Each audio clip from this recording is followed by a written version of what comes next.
In 1984, James Cameron sought to make a new type of action movie, one that combined an element of horror, surprise, and science fiction. The result? A legendary breakthrough film called The Terminator.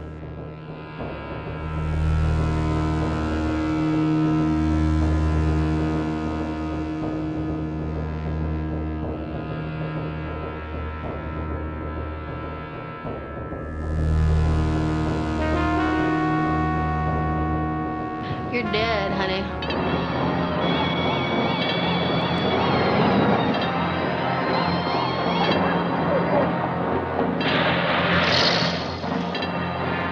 What day is it? The date!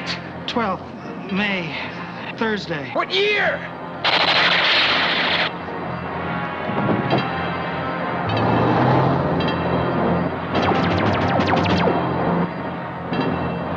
I'm here to help you. I'm Reese, DN 38416, assigned to protect you. You've been targeted for termination.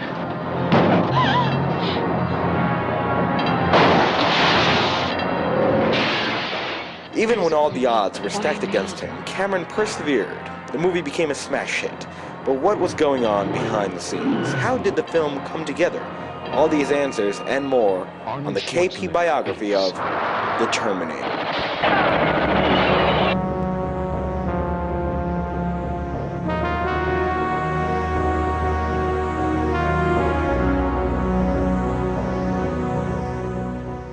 Good evening, ladies and gentlemen. The Terminator is a movie that has had a legacy of nearly 20 years. From that first unforgettable image of a metal endoskeleton or the lines that have become part of our culture, The Terminator is one of the most memorable films in recent history. In the next few moments, we will take you behind the scenes. We'll have interviews with those involved with the film, and we will go through the entire feature. Stay with us.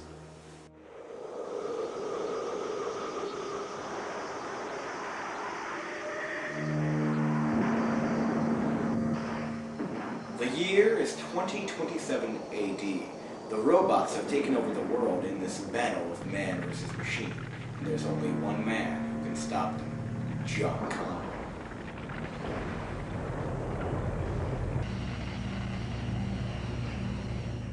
The humans send back one of their best men, Kyle Reese, played by Michael Biehn, to protect John's mother, Sarah Connor, played by Linda Hamilton.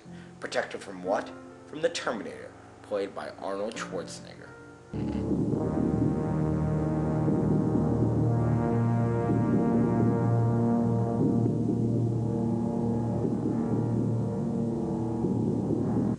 Sarah Connor? Yes. An unstoppable force, a machine that will not stop until its mission is complete. That is the Terminator, but its mission would never be complete due to the teamwork of Reese and Sarah.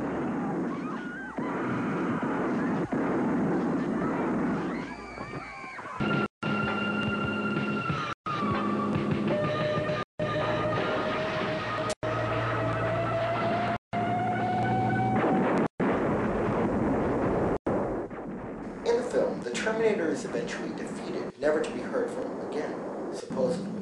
But outside the theater, the movie took on a life of its own.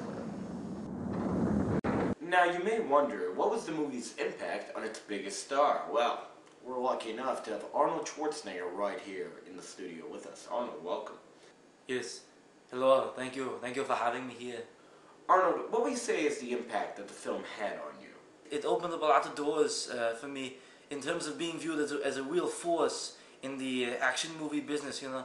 I had a sort of a resume now, you know, to say, here, this is what I can do. And how hard was this movie for you to do? You know, I had earlier done the Conan films, so I was used to the physical part, you know. But this was a little more grueling. Still, it was a lot of fun, except for the makeup that they have to put at the end to make me look, you know, half machine, half man, you know. How do you think the Terminator resonates today and in the future? You know, it has become a part of a culture, you know, the I'll be back and whatever else, and appreciate it. And you know, when you hear that theme, you know, ba-da-da, you know, it automatically triggers Terminator in your brain, you know. A theme song originally created by Brad Fidel on a small keyboard in his garage. So what else was going on behind the scenes? Schwarzenegger, as it turned out, was not the original choice to play the Terminator. In fact, it was Lance Henriksen who Cameron originally had in mind. I think I would have been a different Terminator, more menacing, as opposed to a bulldozer. But as it evolved, I probably didn't have much of a chance. And at one point in the film's production, Cameron and crew simply ran out of funding. At one point in the film, we needed a car, and we did not have one, So I remember just going up to some random car and punching in the window, and we had to use that take. It was a good time, good stuff. I like it. Yeah, the original jacket Arnold wore in the film, that belonged to one of the members of our crew. Money was low, but yeah, we survived it. And how about those special effects? They may seem a little trivial now, but in 1984, these effects were nothing short of revolutionary. These special effects, the endoskeleton damage, the battle scene with the future robots, and the chase scene with Kyle and Sarah, all came at the hands of legendary effects master Stan Winston. This was one of the earlier projects I worked on. It was really grueling, but James is great. He really had a vision, and it was my job to make this vision, this dream, make it come to life. What dreams, you may ask? Well, after filming the bomb of a movie known as Piranha 2 in Italy, Cameron was in a feverish, comatose state. Yeah, I was in Italy and just extremely sick. I had a dream really a nightmare actually, that an invisible robot was after me. He blended in with the crowd, and he was sent from the future to kill me. And that idea became the Terminator. Although the film took all of Cameron's money to make, it only cost $6.4 million, a relatively low sum even at that time. But the film wound up making over $40 million domestically.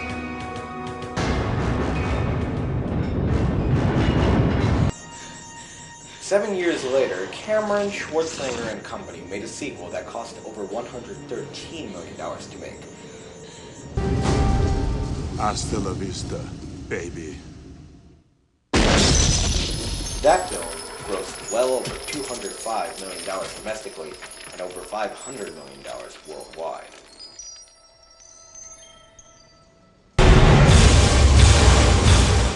Terminator 3, the latest addition to this classic series, was budgeted at $172 million and is set for July 2003 release.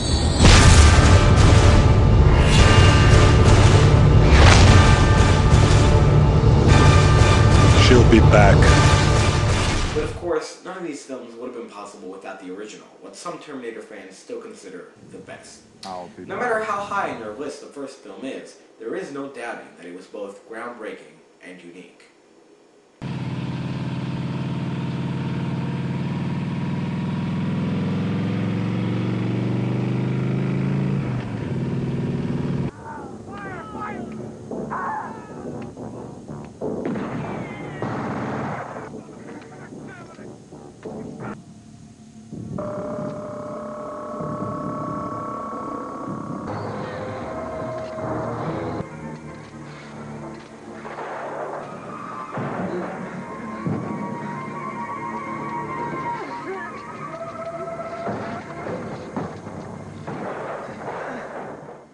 Spawned a great director into the mainstream and gave us one of the greatest action heroes of all time, not to mention a spectacular special effects man. Ladies and gentlemen, for KP Biography, I'm Kyle Potrello. Good night.